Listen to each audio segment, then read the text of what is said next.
Hi, it's Todd from Todd Cutler here, and we do battlefield blunts. So, we do three styles: rondel, quillen, and bollock dagger. So what we have here, as on all of them, we have a nice blade, about 6.5mm, quarter of an inch thick, tapering down and faceted, so it doesn't look like a horrible blunt dagger. It's not just a straight bar. But we have a nice 2.5mm, or 2.5 to 3mm edge here, and a nice rounded point, so they are battlefield safe.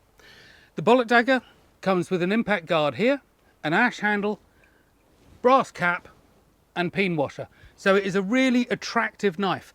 And when it sits here on your belt,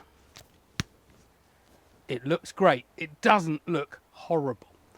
But the other thing as well, of course, is I've put a belt loop on it, because very often medieval knives are hung on a suspension cord.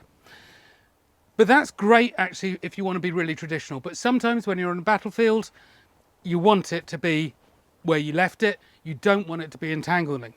So that belt loop will help you with that.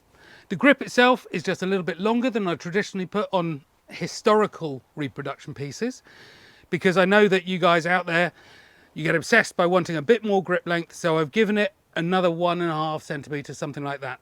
So it's just that little bit longer to make it comfortable in gauntlets, but it's still not a stupid length for a hand. And there we have it. Of course, it also comes with a lovely shape. So it is a great looking dagger.